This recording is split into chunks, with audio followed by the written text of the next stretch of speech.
হযরত দাউদ আলাইহিস সালাম ছিলেন একজন ন্যায়পরায়ণ বাদশাহ। পৃথিবীর 2/3 অংশ তারই রাজত্বের অন্তর্ভুক্ত ছিল। আল্লাহ তাআলা হযরত দাউদ আলাইহিস সালামকে অনেক অলৌকিক ক্ষমতা, বিপুল ধন সম্পদ এবং সুমধুর কণ্ঠ দান করেছিলেন।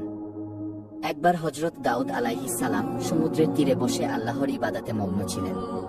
যখন তিনি তার সুমধুর কণ্ঠ দিয়ে জাবুর কিতাব তেলাওয়াত করত, তখন সমুদ্রের মাছ এবং বনের জীবজন্তু, পাহাড় পর্বত এমনকি পাখিরাও সেই স্থানে এসে মনোমুগ্ধ হয়ে জাবুর কিতাব তেলাওয়াত শুনত।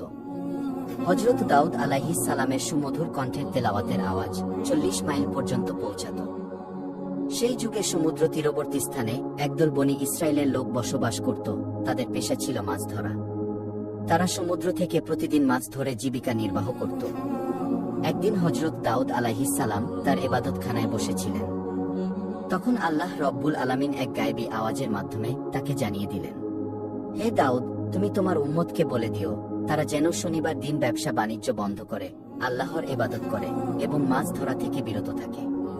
কেননা ওই দিন তোমাদের জুমার দিন, অর্থাৎ ইবাদতের দিন হিসেবে আমি ঘোষণা করেছি। অতঃপর দাউদ আলাইহিস সালাম আল্লাহ রব্বুল আলামিনের কাছ থেকে এই আদেশ পেয়ে বনি ইসরায়েলদের ডেকে বলল, হে বনি ইসরায়েলবাসী, তোমরা শনিবার দিন আল্লাহর ইবাদত করবে এবং সমস্ত ব্যবসা বাণিজ্য ও মাছ শিকার থেকে বিরত থাকবে। মহান আল্লাহ রব্বুল আলামিনকে ভয় করো এবং আল্লাহর কথা মেনে চলো, তাহলে তোমাদের কল্যাণ হবে। এই কথা বলে হযরত দাউদ আলাইহিস সালাম সেখান থেকে চলে গেল। দেশের অধিকাংশ মানুষ হযরত দাউদ আলাইহিস সালামের উপদেশ যথাযথভাবে পালন করত, শরীয়তের আইন মেনে চলত এবং দেশের আইনের প্রতি শ্রদ্ধা রাখত। কিন্তু সমুদ্রের তীরবর্তী স্থানের একদল বনি ইসরায়েলের লোক, তারা প্রথম দিকে শরীয়তের আইন মেনে চলত, কিন্তু পরবর্তীকালে বিভিন্ন চালাকি পন্থা অবলম্বন করল। শনিবার দিন আল্লাহর ইবাদত করার জন্য সবাই দলে দলে চলে গেল। কিন্তু বনি ইসরায়েলের কিছু সংখ্যক লোক ইবাদতখানায় না গিয়ে লুকিয়ে লুকিয়ে সমুদ্রের তীরে গিয়ে হাজির হল।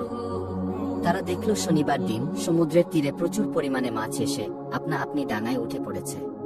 এটা দেখে তাদের মনে মাছ ধরার লালসা জেগে উঠল। তারা বলতে লাগলো, সপ্তাহের আর কোনো দিনই এমন মাছ দেখা যায় না, তাই শনিবার দিন আমাদের মাছ ধরা উচিত, তাহলে সপ্তাহের আর কোনো দিন মাছ ধরার দরকার হবে না। তখন অপর একজন বলল, কিন্তু কিভাবে? তারপর ওই ব্যক্তিটি বলল, সমুদ্রের এই তীরে আমরা বড় বড় কিছু কূপ তৈরি করব এবং সেগুলোতে জাল পেতে রাখব। পরের দিন এসে ওই মাছগুলো ধরে নিয়ে যাব। এই কথা বলার পর তারা বাড়ির দিকে রওনা করল। অতঃপর এই পরিকল্পনা অনুসারে তারা কাজ শুরু করল। আল্লাহর আইন অমান্য করে তারা এভাবেই মাছ ধরতে লাগলো। তারা দেখল আল্লাহর পক্ষ থেকে কোনো বিপদ আসেনি, তাই তাদের সাহস আরো বেড়ে গেল।